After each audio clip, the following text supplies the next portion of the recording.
말씀입니다. 요한복음 19장 17절에서 42절 제가 읽겠습니다.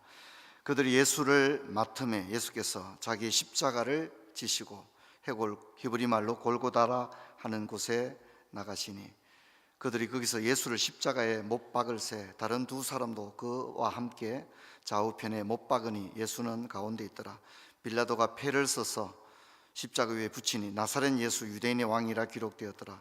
예수께서 못 박히신 곳이 이 성에서 가까운 고로 많은 유대인이 이 패를 읽는데 히브리와 로마와 헬라 말로 기록되었더라. 유대인의 대제사장들이 빌라도에게 이르되 유대인의 왕이라 쓰지 말고 자칭 유대인의 왕이라 써라 하니 빌라도가 대답하되 내가 쓸 것을 썼다 하니라. 군인들이 예수를 십자가에 못 박고 그의 옷을 취하여 네 깃에 나눠 각각 한 깃씩 얻고 속옷도 취하니 이 속옷은 호지 아니하고 위에서부터 통으로 짠 것이라. 군인들이 서로 말하되 이것들을 찢지 말고 누가 얻나 제비 뽑자 하니 이는 성경에 그들이 내 옷을 나누고 내 옷을 제비 뽑았나이다 한 것을 응하게 하려 함이로라. 군인들이 이런 일을 하고 예수의 십자가 곁에는 그 어머니와 이모와 글로바의 아내 마리아와 막달라 마리아가 섰는지라. 예수께서 자기의 어머니와 사랑하시는 제자가 곁에 서 있는 것을 보시고 자기 어머니에게 말씀하시되 여자여 보소서 아들이니다 하고 또 그 제자들에게 이르시되 보라 내 어머니라 하신대 그때부터 그 제자가 자기 집에 모시니라. 같이 읽습니다. 그 후에 예수께서 모든 일이 이미 이루어진 줄을 아시고 성경을 응하게 하려 하사 이르시되 내가 목마르다 하시니 거기 신 포도주가 가득히 담긴 그릇이 있는지라. 사람들이 신 포도주를 적신 해면을 우슬초에 메어 예수의 입에 대니 예수께서 신 포도주를 받으신 후에 이르시되 다 이루었다 하시고 머리를 숙이니 영혼이 떠나가시니라. 이날은 준비일이라 유대인들이 그 안식일이 큰 날이므로 그 안식일에 시체를 십자가에 두지 아니하려 하여 빌라도에게 그들의 다리를 꺾어 시체를 치워달라 하니 군인들이 가서 예수와 함께 못 박힌 첫째 사람과 또 다른 사람의 다리를 끊고 예수께 이르러는 이미 죽으신 것을 보고 다리를 꺾지 아니하고 그중 한 군인이 창으로 옆구리를 찌르니 곧 피와 물이 나오더라. 이를 본 자가 증언하였으니 그 증언이 참이라. 그가 자기의 말하는 것이 참인 줄 알고 너희를 믿게 하려 함이니라. 이 일이 일어난 것은 그 뼈가 하나도 꺾이지 아니하리라 한 성경을 응하게 하려 함이라. 또 다른 성경에 그들이 그 찌른 자를 보리라 하였느니라. 아리마대 사람 요셉은 예수의 제자이나 유대인들이 그를 숨기더니 이 일 후에 빌라도에게 예수의 시체를 가져가기를 구하며 빌라도가 허락하는지라 이에 가서 예수의 시체를 가져가니라. 일찍이 예수께 밤에 찾아왔던 니고데모와 모략과 침향 섞은 것을 100리터라쯤 가지고 온지라. 예수의 시체를 가져다가 유대인의 장례 법대로 그 향품과 함께 세마포로 쌌더라. 예수께서 십자가에 못 박히신 곳에 동산이 있고 동산 안에 아직 사람이 장사한 일이 없는 새 무덤이 있는지라. 이날은 유대인의 준비일이요 또 무덤이 가까운 고로 예수를 거기 두니라. 아멘. 성도 여러분, 내일은 벌써 입동이 절기가 됩니다. 날씨도 쌀쌀하고 한 해가 많이 지나가고 있습니다. 우리 교회는 전통적으로 성탄 추수감사주일 오후에 이렇게 성탄 장식을 또 하게 되면 이제 올해도 불과 얼마 남지 않았다 생각합니다. 여러분과 함께 1년 동안 그 요한복음을 함께 묵상해 왔는데 요한복음에서도 가장 중요한 그런 순간에 우리가 와 있습니다. 예수님의 십자가 그러면 여러분들이 잘 알고 계시고 설교도 뭐 얼마나 많이 들었습니까? 하지만 참 중요한 말씀이지 않습니까? 그런데 이제 우리가 성경을 이미 알고 있다는 사실이 성경을 묵상하는 데는 가장 방해가 되어집니다. 그래서 종종 이제 우리가 어떤 레슨을 받게 되잖아요. 뭐 저도 테니스 레슨을 받는다든가 수영 레슨을 받으면 코치 선생님들이 고개를 절레절레 저으면서 처음부터 다시 해야 되겠다고 그런 얘기를 많이 하지 않습니까? 우리도 그런 것 같습니다. 뭘 좀 안다는 것이 성경을 묵상하는데 굉장한 방해가 되는 거죠. 그래서 십자가 뭐 다 아는 얘기, 그렇게 생각해서는 안 될 것 같습니다. 그래서 어쩌면 너무 중요한 본문인데 우리가 이미 뭘 좀 안다는 것이 이 십자가의 진짜 의미를 깨닫는데 방해가 될까 하는 그런 두려운 마음이 좀 있고, 아무쪼록 전하는 저나 듣는 여러분에게 우리 성령님께서 오늘 이 시간에 말씀을 통해서 특별히 깨닫는 그런 은혜로 저와 여러분을 인도해 주시기를 주의 이름으로 축원합니다. 요한복음의 내용은 예수님은 생명을 주기 위해 오셨다 하는 것을 이야기합니다. 그리고 생명을 우리가 얻을 수 있는 방법도 오직 예수님의 십자가 외에는 없다 하는 점을 다른 복음서에 비해서는 아주 분명하게 그렇게 전개해 나가고 있는 것이 요한복음의 특징입니다. 그래서 요한복음의 예수님의 생애의 부분을 보게 되면 예수님은 생명을 주기 위해 오셨다는 점을 계속해서 강조하고 있습니다. 그리고 요한복음 전반부에는 여러 사람들을 만나잖아요. 그들을 만나서 나누는 예수님의 대화도 생명을 주기 위해 오셨다는 점을 분명히 부각을 합니다. 그리고 예수님이 생명을 주기 위해 오셨는데 어떻게 생명을 주시느냐? 그게 바로 십자가입니다. 그래서 여러분, 내가 죽게 될 것이다, 예수님이 그렇게 이야기를 하셨습니다. 그리고 이제 십자가 이후에 이제 부활의 사건을 보게 되면 이제 너희들은 이것을 정언해야 될 사람들이다, 그렇게 이야기를 합니다. 그래서 요한복음의 메시지는 이렇게 이야기할 수 있습니다. 예수님은 누구신가 하는 것을 계속해서 이야기합니다. 예수님은 누구신가? 예수님 누구시죠? 하나님의 아들이시다. 하나님의 아들이시다. 하나님의 아들이라는 얘기는 무슨 얘기입니까? 바로 구약 성경이 이야기한 오리라고 하신 그 메시아다 하는 얘기가 요한복음의 대부분의 이야기입니다. 지금까지 우리가 읽어본 이야기는 결국 그런 이야기입니다. 이제 그런 이야기를 하기 위해서 때로는 나다나엘과 대화하기도 하고 니고데모와 대화하기를 하고 또는 사마리아 여인과 대화를 나누기도 하고 이런 이야기를 통해서 예수님은 누구신가? 하나님의 아들이다 하는 겁니다. 그리고 예수님은 왜 이 땅에 오셨는가 하는 문제를 다루고 있는데, 예수님이 이 땅에 오신 것은 생명을 주기 위해 오셨다 하는 점을 계속해서 강조를 하고 있습니다. 특별히 요한복음 중반부를 넘어가면 생명을 주시기 위해서 예수님은 자기의 목숨을 버리셔야만 한다 하는 점을 계속해서 얘기하는데, 대표적인 것이 요한복음 10장입니다. 요한복음 10장 뭐 기억나시는 거 있으시죠? 선한 목자에 대한 얘기를 하잖아요, 그죠? 그래서 나는 선한 목자는 양들을 위하여 목숨을 버린다, 그렇게 이야기를 합니다.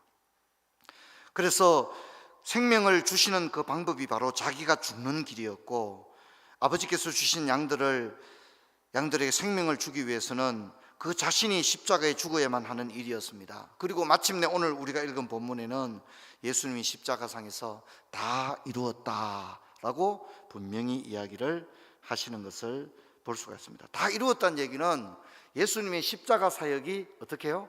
완전하게 완성되었다, 성공했다, 이런 것을 의미합니다. 그래서 죄값을 지불하는 데 있어서 완전한 속죄였다는 걸 얘기합니다. 여러분 좀 기억하실지 모르겠지만 예수님은 그냥 죽으면 안 된다고 얘기했죠. 그렇죠? 예수님이 자객에 의해서 죽는다든가 병들어 죽는다든가 그러면 안 됩니다. 예수님은 우리에게 생명을 주시기 위한 죽음이어야 되기 때문에 생명을 주시기에 적합한 죽음, 생명을 주시기에 합당한 죽음으로 죽으셔야만 해야 했습니다. 그래서 제가 이것을 뭐라고 그랬죠? 대속적 죽음이다, 그렇게 얘기를 했죠. 그리고 예수님이 다 이루었다라고 하심으로써 죄값을 완전하게 지불하신 겁니다. 죄값을 완전하게 지불하신, 즉 우리의 구원을 위하여 우리에게 생명을 주시기 위한 그 영생의 길을 주님은 십자가상에서 완전하게 열어놓은 거죠. 그래서 이것은 구속사의 대사명을 완전하게 감당하셨다, 그것을 이야기합니다. 제가 이제 오늘 이번에도 플로리다 올랜도에 다녀왔습니다만 그곳에서도 일주일 동안 계속해서 전 세계에서 모인 신학자들과 함께 토의한 내용들이 바로 이런 내용들입니다. 여러분, 예수님은 우리에게 생명을 주시기 위해서 십자가에서 죽으셨고 부활하심으로써 그 죽음이 우리의 생명을 주시기 위한 승리의 죽음이었다는 것이 분명한 것입니다. 그러므로 예수 외에는 다른 영생과 구원의 길이 없는 줄로 믿습니다. 그리고 그 예수님으로서 구원은 완전한 것입니다. 또한 이제 오늘날 우리가 좀 고민해야 될 문제는 성경에 관한 것인데, 여러분, 성경은 디모데전서 3장 15절 16절에 말하고 있는 것처럼 우리에게 영생을 주기에 이 성경 말씀은 가장 적합한 말씀인 줄로 믿습니다. 그래서 성경이 뭔가 부족한 책으로 생각하면 안 됩니다. 야, 성경 가지고 되겠나? 성경 이외에 뭐 다른 것이 좀 있어야 되고, 그런 게 아니라 성경은 우리에게 영생을 주시기 위한 모든 지식이 여기에 충분히 들어있는 줄로 믿습니다. 그래서 이것을 성경의 충족성이다, 그렇게 이야기합니다. 예수가 우리에게 구원을 주시기에 완전하신 분이, 구원자로서 완전하신 분인 것처럼 예수님의 말씀인 이 성경 또한 우리에게 영생을 얻기 위한 완전한 하나님의 계시의 말씀임을 우리가 잊지를 말아야 합니다. 여러분, 우리는 예수님의 재판 장면을 이미 살펴봤죠. 우리가 읽지 않았던 19장 1절부터 16절은 예수님의 재판 장면인데요. 자, 우리 16절 한번 볼까요? 19장 16절을 보면 이에 예수를 십자가에 못 박도록 그들이 넘겨주니라, 이렇게 얘기하죠. 그리고 17절을 보면 그들이 예수를 마트메라고 이야기를 하고 있습니다. 예수님의 재판이 끝나고 이제 십자가 처형이 시작되고 있는 장면을 이렇게 이야기합니다. 특별히 빌라도에게서 대제사장들의 손에 넘겨졌다, 이렇게 말하는 것은 구약 성경이 이야기하고 있는 것들을 그대로 응하게 하기 위함임을 설명을 하고 있습니다. 또한 18절을 보면 예수님 좌우편에 또 다른 두 사람이 함께 십자가에 못 박혔다, 그렇게 이야기를 하고 있습니다. 이 좌우편에 두 강도가 십자가에 못 박힌 겁니다. 여러분, 우리는 공간복음을 통해서, 물론 요한복음은 다른 두 사람이 못 박혔다고만 얘기하고 그냥 지나갑니다. 그렇죠. 하지만 공간복음에는 이 오른편 강도는 구원을 받게 되었다는 사실을 우리는 이미 읽어서 알고 있습니다. 저는 이 장면이 참 중요한 것 같아요. 누구에게나 생명과 죽음의 분기점에 설 때가 있다고 생각합니다. 구원을 얻을 수 있는 기회가 있는 겁니다. 이 오른편 강도는 구원을 얻을 수 있는 그 기회의, 자신에게 주어진 그 기회 때 구세주에게 손을 내밀므로써 그는 영생을 얻게 되는 은혜를 입었지만, 왼편에 있는 강도는 구원자 옆에 있었지만 끝내 구원을 얻지 못한 채 가장 불행한 죽음을 맞게 됐다는 것을 알 수 있습니다. 여러분, 좌우편의 강도처럼 우리도, 모든 사람도 구원자 앞에, 영생을 얻을 수 있는 그 기회 앞에 설 때가 있다는 겁니다. 여러분, 저는 그럴 때 예수님을 영접한다고 하는 것은 얼마나 복된 일입니까? 여러분, 가족들 가운데도 누구나 다 한 번은 이 좌우편의 강도처럼 구원을 얻을 수 있는 결정적인 순간을 맞을 때가 있다는 겁니다. 그 결정적인 순간에 왼편 강도는 자기가 누군 줄도 알지 못한 채, 자기가 무슨 말도 하는 줄도 알지 못하는 채, 구원자가 바로 옆에 있음에도 불구하고 손을 그분에게 내밀지 못하고 영생을 얻지 못한 채 너무나도 불행한 죽음을 맞지 않습니까? 그러므로 여러분 가족들, 믿지 않는 사람들도 구원의 분기점 앞에 설 때에 오른편 강도처럼 손을 구세주를 향하여 내밀 수 있도록 여러분 늘 믿지 않는 가족들과 이웃들을 위해 기도할 수 있는 여러분 되기를 주의 이름으로 축원합니다. 교회를 다니는 많은 사람들 가운데도 교회를 다닌다고 해서 다 천국에 가고 영생을 얻는 건 아니거든요. 저는 특별히 바라건대 원래 우리가 요한복음 강의를 들으면서 여러분에 대한 그 생명을 주시는 주님에 대한 여러분의 그 구원의 확신이 그 어느 때보다 분명하게 되는 그런 여러분들 모두가 되시기를 주의 이름으로 축원합니다. 놀랍게도 오른편 강도는 자신의 생애의 대부분을 하나님으로부터 멀어진 인생을 살았지만 마지막 순간에 구원을 향하여 눈을 떴고 그 손을 그리스도를 향해 내밀므로 말미암아 오늘 밤 네가 나와 함께 낙원에 있으리라고 하는 놀라운 은혜를 입게 되었습니다. 저는 공간복음이 강도에게 해주신 이 예수님의 약속은 놀라울 정도로 복음을 선명하게 드러내고 있다, 그렇게 생각됩니다. 우리가 주님께 손을 내밀 때 다른 건 필요하지 않습니다. 주님의 한없는 긍휼로 말미암아 우리는 받아들여지게 되는 줄로 믿습니다. 여러분, 이것이 은혜입니다. 얼마나 놀라운 은혜입니까? 주님을 알지 못한 채 주님과 반대 방향으로 나가던 그 인생이 십자가상에서 주님과 함께 못 박히고 주님의 오른편에 못 박혔을 때 그는 눈을 들어 주님을 바라보았고, 저분은 죄가 없으신데 왜 죽어야 하느냐 하는 생각을 하게 되었고, 그 주님의 눈을 바라보면서 그 주님에 대한 기대를 가지고서 나를 불쌍히 여겨달라고 그분께 자신의 삶을 의탁했을 때 주님은 그를 뿌리치지 아니하시고 나와 함께 낙원에 있을 거라고 하는 놀라운 은혜를 주신 줄로 믿습니다.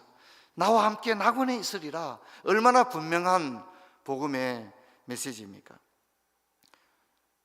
사랑하는 성도 여러분, 기회를 잃지 마시길 바랍니다. 우리가 주님을 만날 수 있는 기회의 분기점에 섰을 때 오른편 강도처럼 손을 내밀어야 합니다. 주님을 알지 못하는 가족과 이웃들을 인도하는 일에 느긋한 마음을 가져서는 안 됩니다. 우리는 주님께 매달려야 하고 성령님께 역사해 주시도록 기도해야 되며, 가족들에게는 비록 유창하지 못하지만 우리의 입을 열어 설득해야 합니다. 주님은 지금도 자신을 향하여 손을 내밀 때 거절하지 않을 줄 믿습니다. 오히려 우리에게 손을 벌려 맞아주시고 애타게 우리를 부르시는 것입니다. 이번 새생명 축제 때 여러분, 많은 가족들 주님께로 인도하기를 부탁합니다. 여러분, 또 십자가 형태에는 세 개의 언어로 명패가 기록되었는데 히브리어와 라틴어와 헬라어로 기록이 되었습니다. 히브리어는 당시의 통용 언어였습니다. 그래서 유대인들은 이 아람어를 다 알아들었을 것입니다. 이방인들은 당시의 행정 정치 언어였던 라틴어와 문화 언어였던 헬라어를 모두가 이해했을 것입니다. 왜 예수님의 십자가 형틀에 그 명패에 세 개의 언어로 기록되어야 했을까요? 예수님의 죽음의 이 사건은 그 자리에 모인 사람들만 보고 끝날 것이 아니라 모든 민족과 열방과 도시에 예수님의 십자가의 생명의 사건이 전파되어야만 했기에 이 대표적인 세 개의 언어로 기록된 겁니다. 세 개의 언어로 기록되었지만 이것은 모든 언어로 기록된 거나 다름이 없는 겁니다. 당시에 모든 사람이 읽을 수 있는 세 개의 언어로 기록된 겁니다. 그러므로 우리는 모든 민족과 열방, 족속에 복음을 전해야 됩니다. 여러분, 특히 지금은 복음을 전해야 될 매우 중요한 분기점에 와 있다고 저는 생각이 되어집니다. 그래서 우리 교회가 원래 그 어느 해보다 선교를 위해 우리 성도님들이 애를 많이 쓰셨습니다. 그리고 원래 겨울 비전 트립까지 가게 되었습니다. 여러분, 앞으로도 우리 교회가 모든 민족과 열방 복음 전가하는 일에 우리가 아름답게 사용되는 그런 은혜가 있기를 주의 이름으로 축원합니다. 그것이 가장 아름다운 일인 것입니다. 요한은 예수께서 십자가를 지시는 순간에도 구약 성경의 예언을 이루기 위해서 애써 썼음을 기록하고 있습니다.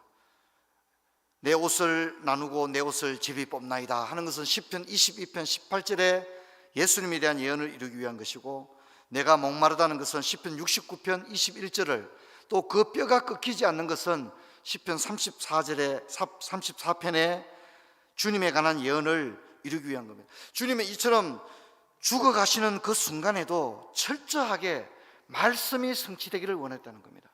죽어가면서도 말씀이 성취되기를 원했다는 겁니다. 그래서 여러분, 우리도 살아가면서 나를 향한 하나님의 계획이 이루어지는 삶이 되기를 원합니다. 우리는 나는 이렇게 할 거야, 나는 이렇게 할 거야, 이런 계획이 아니라, 주님, 나를 향한 주님의 계획이 있을 텐데 그 주님의 계획이 성취되기를 원합니다. 나를 향하신 주님의 뜻이 이루어지기를 원합니다. 그렇게 우리는 기도해야 되지 않을까요? 나 이렇게 살 거야. 난 우리 애는 내가 이렇게 키우고 싶어. 물론 그것도 나쁜 건 아니죠. 하지만 우리는 하나님, 우리 아이를 어떻게 키우면 좋겠습니까?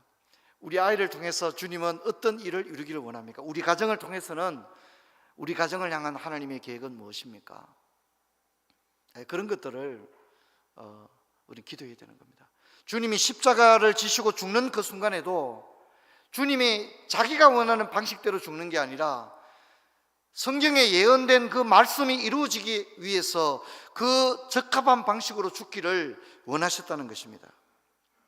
여러분, 우리는 성경 말씀대로 살기보다는 세상적인 방법을 자꾸 가져오려고 합니다. 하나님 말씀대로 이루어지는 저와 여러분의 인생이 되기를 주의 이름으로 축원합니다. 하나님 말씀대로 되는 것이 가장 보시기에 좋은 줄로 믿습니다. 내 마음, 내 뜻, 내 고집대로 하면 기분은 좋을 수는 있어요. 근데 보시기에 심히 아름다운 건 아닌 거죠, 그죠? 그래서 어떤 믿음으로 살아가느냐 하는 것이 참으로 중요합니다. 사랑하는 성도 여러분, 우리는 성경 지식을 얼마나 많이 알고 있느냐, 성경을 몇 번 읽었느냐 하는 것보다는 그 말씀대로 살아가기 위해서 우리 자신이 몸부림칠 수 있는 그런 삶이 될 수 있었으면 좋겠어요. 주님은 십자가에 죽으시면서까지 우리에게 그런 모범을 보여준 것입니다. 성경 말씀대로 살다가 가신 거죠.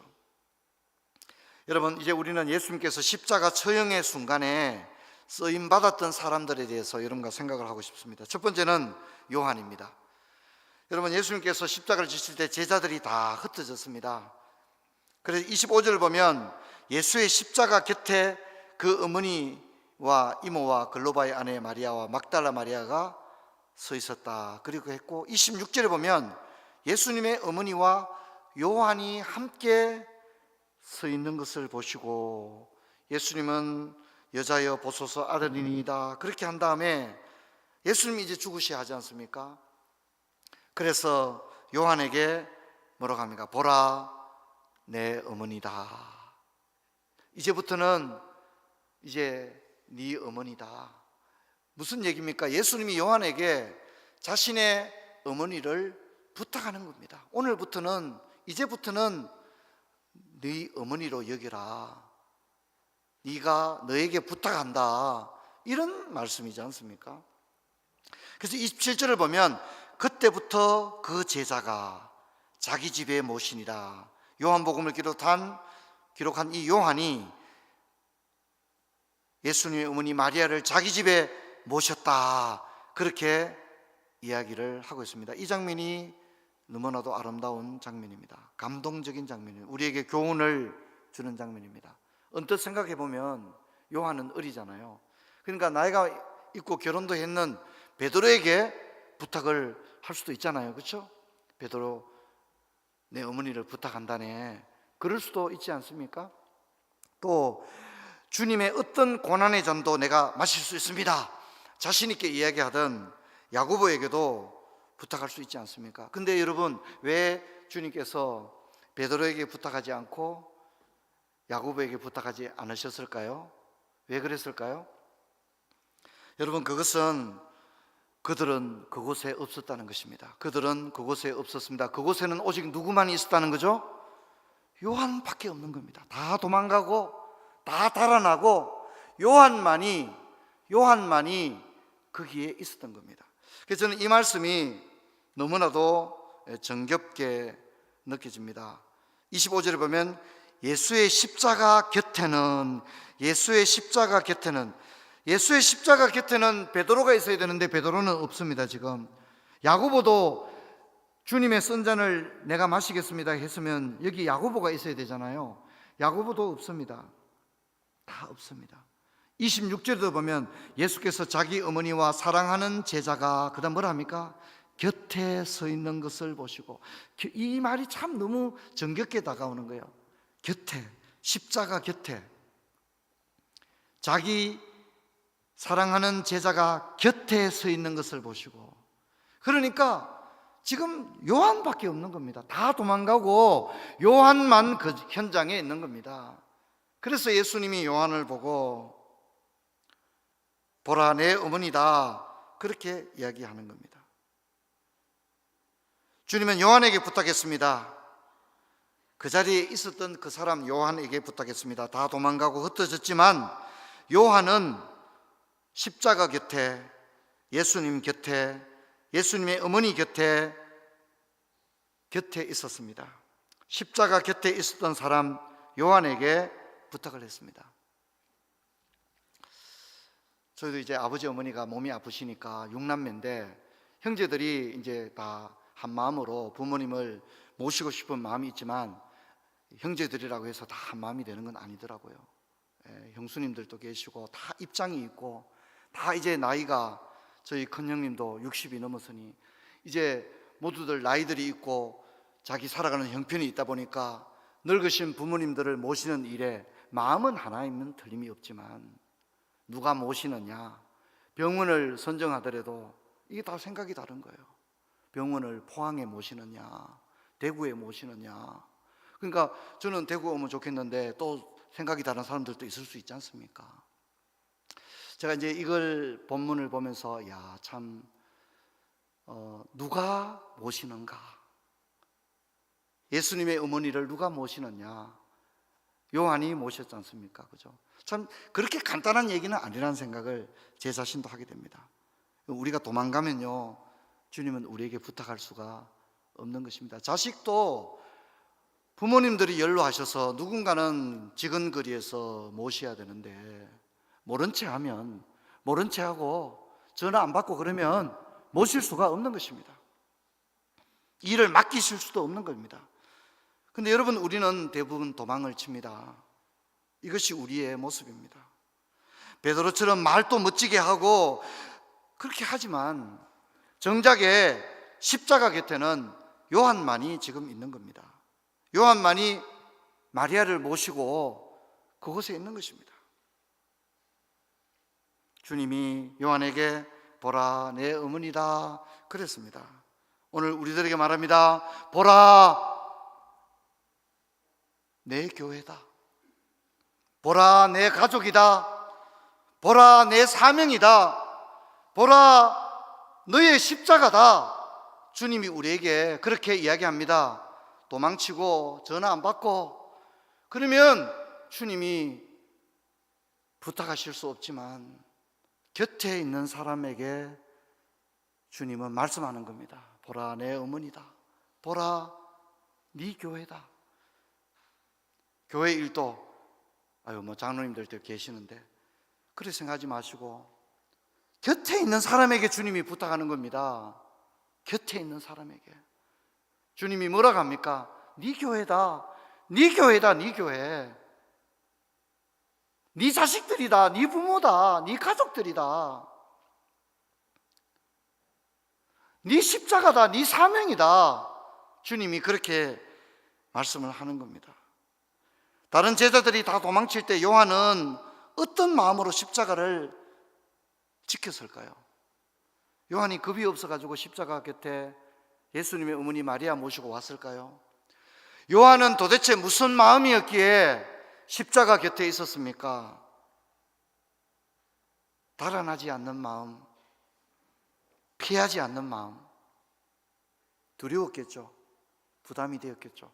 하지만 달아나지 않는 마음, 피하지 않는 마음, 그 마음이 있었기에 예수의 어머니 마리아를 자기 집에 모신 겁니다.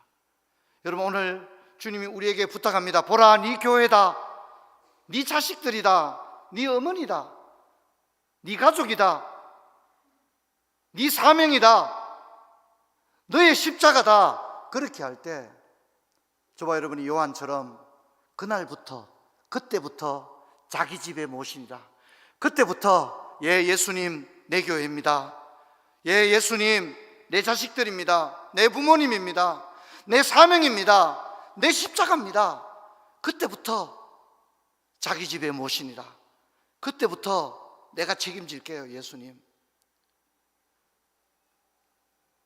그럴 수 있기를 바랍니다.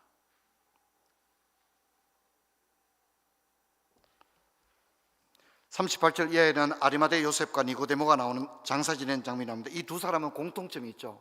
이 두 사람은 예수님의 제자라는 게 부담이 돼가지고 그걸 좀 숨기며 살았던 사람들이에요. 그렇죠? 그런데 예수님을 장사 지내야 될 순간에 아무도 예수님을 장사 지낼 사람이 없는 거예요. 제자들도 다 도망가 버리고. 그러니까 진짜 누가 나서야 될 결정적인 순간에 이 두 사람은 평소에는 예수의 제자라는 것은 별로 안 드러내고 이렇게 살았다가도 누군가는 나서야 될 결정적인 그 순간에 도망가지 아니하고 피하지 아니하고 기꺼이 옷소매를 걷어붙이고 사명을 감당했던 인물들이 바로 이 아리마대 요셉과 니고데모입니다. 이들은 이 일로 어떤 불이익을 당할 수도 있었습니다. 하지만 장사 지내는 일을 감당했습니다. 예수님을 장사 지내는 일은 어쩌면 모든 사람이 꺼리는 일이요 부담스러워할 수 있는 일이었지만 두 사람은 어쩌면 모든 것을 걸고 이 일을 감당했습니다. 저는 이 장면이 너무 아름답습니다. 평소에는 별로 안 드러내고 예수 믿는 것도 별로 표도 안 내고 그렇게 있었지만 누군가 나서야 될 때, 아무도 나서지 않을 때, 누군가는 반드시 해야만 할 때, 그렇지 않습니까? 누군가는 반드시 예수님을 장사 지내야 될 거 아닙니까? 누군가는 해야 될 그때에 나서서 이것을 감당했던 두 사람, 이 두 사람이 아리마대 요셉과 니고데모입니다. 저와 여러분도 이런 일꾼 되기를 주의 이름으로 축원합니다. 예수님은 다 이루었다고 했습니다. 그냥 죽은 게 아니라 대속적 죽음을, 우리에게 생명을 가져다 주시는 그 죽음으로 승리했습니다. 사명을 감당하기까지, 죽기까지 복종하셨고 순종했고 사명을 다 감당했을 때는 다 이루었다, 그렇게 말씀했습니다. 저와 여러분도 우리 주님처럼 다 이루었다, 주님 주신 사명 내가 감당했다. 사도 바울도 내가 선한 싸움을 싸우고 나의 달려갈 길을 마치고 믿음을 지켰다, 그랬지 않습니까? 저와 여러분도 도망가지 말고 전화 안 받고 그러지 말고요, 내가 감당해야 될 십자가라면 그것을 감당할 수 있는, 그리고 십자가 곁에 있어야 됩니다. 할렐루야. 십자가 곁에 있어야 되잖아요. 그래야 주님이 부탁할 거 아닙니까? 도망가고 전화 안 받으면 주님이 어떻게 부탁을 합니까? 요한처럼 저와 여러분의 삶도 그렇게 산다면 우리가 눈을 감을 때 주님 앞에 부끄럽지 않을 거 아닙니까? 그렇죠? 눈을 감을 때 내가 최소한 도망가지는 않았으니까, 피하지는 않았으니까. 저와 여러분도 그런 아름다운 생에 살다가 주님 부르시는 그날에 주님에게로 달려갈 수 있는 저와 여러분 모두가 되기를 주의 이름으로 축원합니다. 자리에서 일어나십시다. 아버지 하나님 감사합니다. 오늘 요한처럼 십자가 곁에 있다가 주님께서 우리에게 부탁하실 때 그 사명 감당하다가 주님 부르시는 그날에 십자가 사명 다 이루었다 감당하신 주님처럼 우리도 최후 승리할 수 있는 인생 되게 하여 주옵소서. 언제까지나 도망다니고 언제까지나 피하고 그렇게 살 것이 아니라 나를 통해 이루기를 원하시는 하나님의 계획이 있을 텐데 주님 앞에 그 사명 아름답게 감당해내는 푸른 초장교회와 모든 성도님들 되게 하여 주옵소서. 주 예수 그리스도 이름으로 기도하옵나이다. 아멘.